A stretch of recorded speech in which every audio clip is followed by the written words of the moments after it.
미국이 건국 250주년을 맞아 역대 최대 규모의 독립기념일 기념 행사를 다채롭게 열었습니다. 트럼프 첫해 영주권 발급은 예년에 비해 절반 수준으로 반감된 것으로 나타났습니다. 트럼프 공화당이 1년 전 발효시킨 BBB법에 따라 $1,000억 이상 집행해 4대 이민 단속을 획기적으로 강화한 것으로 나타났습니다. 트럼프 대통령의 재임 기간 중 태어나 미국 시민이 되는 신생아들에게 연방정부에서 $1,000씩 제공하는 트럼프 어카운트가 독립 250주년에 맞춰 공식 가동됐습니다. 캐나다에서 박쥐와 접촉한 소년이 사망한 사례가 보고되면서 미 보건당국은 주택가나 공원 등에서 박쥐를 발견하더라도 절대 손으로 만지지 않는 등 각별한 주의를 당부했습니다. 시청자 여러분 안녕하십니까? 워싱턴 뉴스 투데이입니다. 미국이 건국 250주년을 맞아 역대 최대 규모의 독립기념일 기념 행사를 다채롭게 개최했습니다. 도널드 트럼프 대통령은 프리덤 250 프로젝트를 통해 미국의 역사와 애국심을 강조하는 다양한 행사를 마련했는데요. 워싱턴 DC를 비롯한 미 전역에서는 독립기념일 축하 행사가 이어졌습니다. 안혜린 기자가 보도합니다. 미 건국 250주년을 맞아 역사적인 독립기념일을 기념했습니다. 도널드 트럼프 대통령은 올해 초 백악관사나 프리덤 250 태스크포스를 출범시키고 미국 건국 250주년을 국가적 축제로 준비해왔습니다. 워싱턴 DC 내셔널몰에서는 미국 50개 주를 소개하는 전시와 공연, 체험 행사 등이 마련된 그레이트 아메리칸 스테이트 페어가 열리고 미국의 역사와 문화를 소개하는 다양한 프로그램도 진행될 예정입니다. 수도 워싱턴에서는 군악대 공연과 군 항공기 비행, 대규모 불꽃놀이 등 건국 250주년을 기념하는 다양한 행사도 준비됐습니다. 트럼프 대통령은 기념 연설을 통해 미국의 자유와 번영, 그리고 건국 정신을 계승해야 한다며 국가적 자긍심과 애국심을 강조할 예정입니다. 이번 행사는 단순한 독립기념일을 넘어 미 건국 250주년을 기념하는 첫 대규모 국가 행사라는 점에서 의미를 더할 예정입니다. 하지만 이를 바라보는 미국 사회의 시선은 다소 엇갈렸습니다. 로이터와 입소스가 실시한 여론조사에서는 응답자의 과반수가 이번 250주년 기념 행사가 정치적으로 분열된 미국 사회를 하나로 묶기보다는 오히려 정치적 논란의 대상이 될 수 있다고 답했습니다. 반면 트럼프 대통령 지지층을 중심으로 미국의 역사와 건국 정신을 재조명하는 뜻깊은 행사라며 긍정적으로 평가하는 목소리도 이어졌습니다. 일부 민주당 성향 주정부는 워싱턴 행사 참여를 보류하거나 자체 기념 행사를 선택하는 등 정치권에서도 온도 차이가 나타났습니다.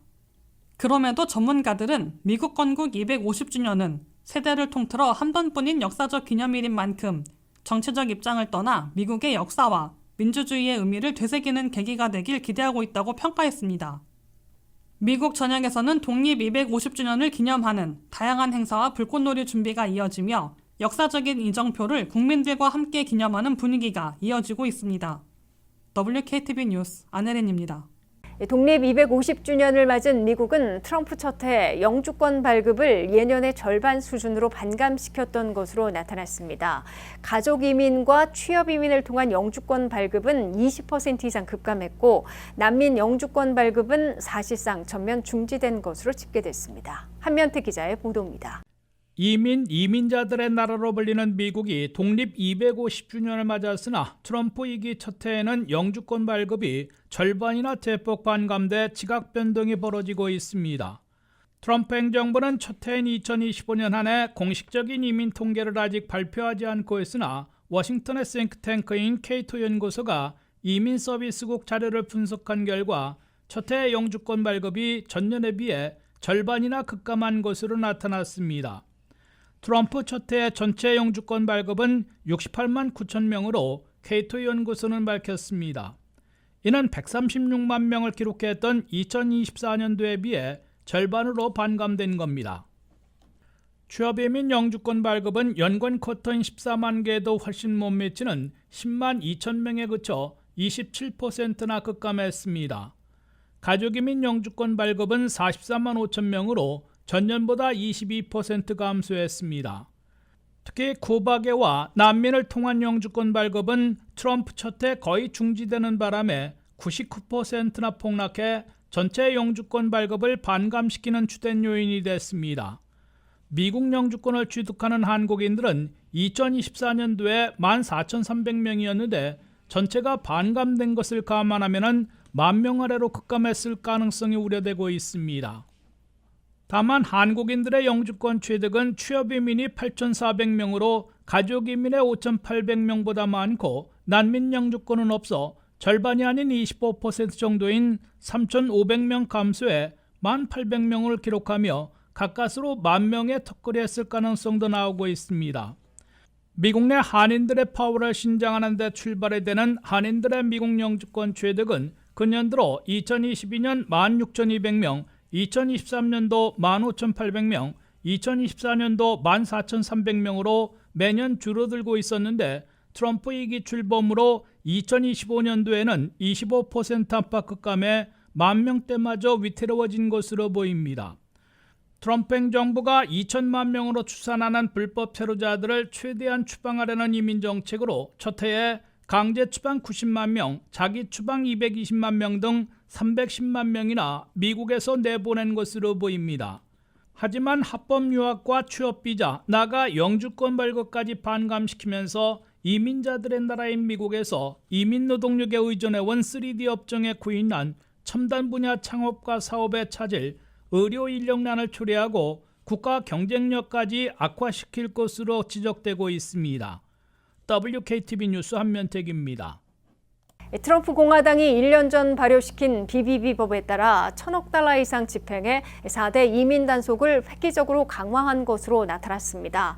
아이스 이민 단속 요원 12,000명을 새로 채용해 일선에 배치했으며 이민 구치 시설을 7만 명에서 10만 명 수용 규모로 늘리고 있고 첨단 감시 장치들을 투입해 트럼프 첫 해 46만 명을 체포하고 90만 명을 추방했으며 220만 명이 스스로 미국을 떠난 것으로 국토안보부가 발표했습니다. 트럼프 공화당이 1년 전 독립기념일에 발효시킨 BBB법에 따라 4년간 1,910억 달러의 이민 단속 예산을 확보했고 첫째 해 1년간 전체의 60%인 1,140억 달러를 집중 집행했습니다. 첫째, 이민 단속을 전담하고 있는 아이스 이민 세관 집행국에 300억 달러가 배정돼 아이스 요원들을 12,000명 새로 뽑아 22,000명 이상으로 증강시켰습니다. 아이스 이민 단속 요원들은 신규 채용하며 연봉 9만 달러에 사이닝 보너스로 5만 달러를 제시했습니다.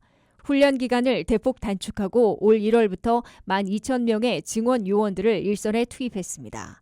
그 결과 체포하는 불법 체류자들은 한 달 평균으로 트럼프 2기 행정부 출범 시 14,000명이었으나 올해 1월에는 4만 명으로 약 3배 급증했습니다. 트럼프 첫 해 연간 체포한 불법 체류자들은 45만 7천 명이었으나 강제 추방자들은 90만 명에 달했고 자기 추방으로 스스로 미국을 떠난 외국 태생들은 220만 명으로 훨씬 많은 것으로 국토안보부는 강조했습니다.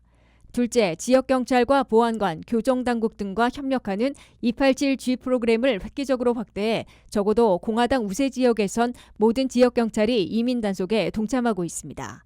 20억 달러를 배정해 동참하는 지역 사법당국에 집중 지원하고 있는데 그 결과 287G 프로그램에 참여하는 지역 사법당국은 트럼프 2기 출범 시 135곳에서 현재는 39개 주 2,045개 기관들로 증가했습니다. 셋째, 이민 구치 시설을 획기적으로 확충하기 위해 450억 달러가 배정됐습니다. 올 1월 이민 구치 시설에 수감돼 있던 추방 대상자들은 사상 최고치였던 7만 3천 명까지 늘었다가 이민 단속 방식의 전환으로 올 3월에는 6만 명으로 급감했고 6월 말 현재는 5만 9천 명으로 줄었습니다. 트럼프 행정부는 당초 450억 달러를 투입해 이민 구치 시설의 수용 능력을 지역 주민들의 반발로 효용성 급락으로 재조정되고 있습니다. 넷째, 60억 달러를 투입해 첨단 기술, 감시 장비들을 확대하고 활용하고 있습니다. 팔란티어라는 회사와 컨트랙을 맺고 자기 추방, 자진 출국자들을 추적 관리하는 첨단 시스템, 스마트폰 앱을 설치해 눈 홍채로 신원을 파악하고 있으며 얼굴 인식 시스템, SNS 추적 시스템을 가동하고 있는 것으로 보도되고 있습니다. 도널드 트럼프 대통령의 재임 기간 중 태어나 미국 시민이 되는 신생아들에게 연방정부에서 $1,000씩 제공하는 트럼프 어카운트가 독립 250주년에 맞춰 공식 가동에 돌입했습니다. 500만 명 이상이 등록했고 그중에서 미국 시민권자로 확인된 120만 명의 신생아들에게 7월 4일부터 1인당 $1,000씩 입금시켜주게 됩니다. 한면택 기자의 보도입니다. 미국 시민으로 탄생한 신생아들에게 연방에서 1인당 $1,000씩 무상 제공하는 트럼프 어카운트가 미국 독립 250주년에 맞춰 공식 가동에 들어갔습니다. 트럼프 어카운트는 트럼프 대통령 2기 재임 중에 태어나는 소셜 번호 받은 신생아들에게는 1인당 $1,000씩 제공하는 동시에 18세 이하로 소셜 번호만 있으면 가입해 다른 혜택을 누릴 수 있게 되기 때문에 큰 호응을 얻고 있습니다. 현재까지 미국인 600만 명이 트럼프 어카운트에 가입했으며 2025년 1월 1일부터 2028년 12월 31일 사이에 태어나는 신생아들이 $1,000씩 무상 제공받게 됩니다. 트럼프 행정부의 재무부는 독립기념일인 7월 4일부터 2025년 1월 1일 이후에 태어난 신생아 120만 명에게 1인당 $1,000씩 불입해주게 된다고 밝혔습니다. 지금이라도 트럼프 어카운트에 가입하려면 trumpaccount.gov라는 웹사이트의 안내에 따라서 우선 국세청 계정을 개설한 후에 폼 4547을 작성해 제출해야 합니다. 트럼프 어카운트 앱을 다운로드 받고 계정을 개설한 후에 재무부의 초대 이메일을 기다려야 합니다. 이때 재무부의 이메일은 noreply@trumpaccount.treasury.gov로 보내온 것인지 확인해야 합니다. 연방재무부는 트럼프 어카운트와 관련해서는 텍스트 문자나 전화로 통보하지 않으며 그럴 경우 사기로 간주해 회신하지 말라고 경고하고 있습니다. 한편 델 컴퓨터 사주 부부가 기부한 $625억 지원받게 되는 대상은 10세 이하의 미국 시민권 아동 2,500만 명으로 이들에게는 1인당 $250씩 무상 지원하게 됩니다. 2025년 1월 1일 이후에 태어난 신생아들로 트럼프 어카운트에 자동 입금받거나 델 지원을 받는 대상 아동들은 그 부모나 조부모 등 가족, 제3자인 회사 등이 연간 $5,000씩 불입해 줄 수 있게 됩니다. 가입자들에 대해서는 뱅크 오브 뉴욕 멜론 은행이 계좌를 개설해주고 재무부로부터 자동 입금받을 수 있게 관리해주게 됩니다. 온라인 투자 사이트인 로빈후드와 연계해 트럼프 어카운트에 쌓이는 금액을 ETF 등의 투자 관리에 더 불어나게 해주게 됩니다. 트럼프 어카운트에 입금되고 쌓이는 금액은 18세 생일이 지난 후에 전체에서 절반을 학비나 첫집 마련 다운페이먼트 등 지정된 목적으로 꺼내 사용할 수 있게 됩니다. 이어 25세에서 30세 사이에는 전액을 인출할 수 있고 승인받는 목적으로 사용할 수 있습니다. 30세가 넘으면 트럼프 어카운트에 있는 모든 돈을 꺼내 아무 곳에나 쓸 수 있게 됩니다. WKTV 뉴스 한면택입니다. 캐나다에서 박쥐와 접촉한 11살 소년이 사망한 사례가 보고됐습니다. 전문가들은 미 전역에서도 박쥐가 주택가나 공원에서 어렵지 않게 발견되는 만큼 절대 맨손으로 만져서는 안 된다고 경고합니다. 특히 물린 자국이 없어도 바이러스에 감염될 수 있어 주의가 필요합니다. 안혜린 기자의 보도입니다. 캐나다에서 박쥐와 접촉한 11살 소년이 결국 광견병으로 숨진 사례가 보고됐습니다. 소년은 오두막에서 잠을 자던 중 얼굴에 박쥐가 닿았지만 물린 자국이 보이지 않아 별다른 치료를 받지 않았습니다. 하지만 약 3주 뒤 안면마비와 발열, 의식저하 등의 증상이 나타났고 결국 광견병으로 숨졌습니다. 전문가들이 주목하는 부분은 물린 흔적이 없어도 감염될 수 있다는 점입니다. 광견병은 감염된 동물의 침이나 체액이 눈과 코, 입 등 점막을 통해 들어가도 감염될 수 있습니다. 미국에서도 박쥐는 결코 낯선 동물이 아닙니다. 주택가나 아파트 단지, 공원은 물론 다락방과 차고, 지붕 처마 등에서도 종종 발견되며 죽은 박쥐가 발견되는 사례도 적지 않습니다. 특히 여름철에는 박쥐 활동이 활발해지면서 사람과 접촉할 가능성도 높아집니다. 미 질병통제예방센터 CDC는 미국에서 사람에게 발생하는 광견병의 대부분이 박쥐와의 접촉에서 시작된다고 설명하고 있습니다. 문제는 박쥐의 이빨이 매우 작아 물린 자국을 알아채지 못하는 경우가 있다는 점입니다. 전문가들은 살아있는 박쥐는 물론 죽은 박쥐도 절대 맨손으로 만져서는 안 된다고 강조하고 있습니다.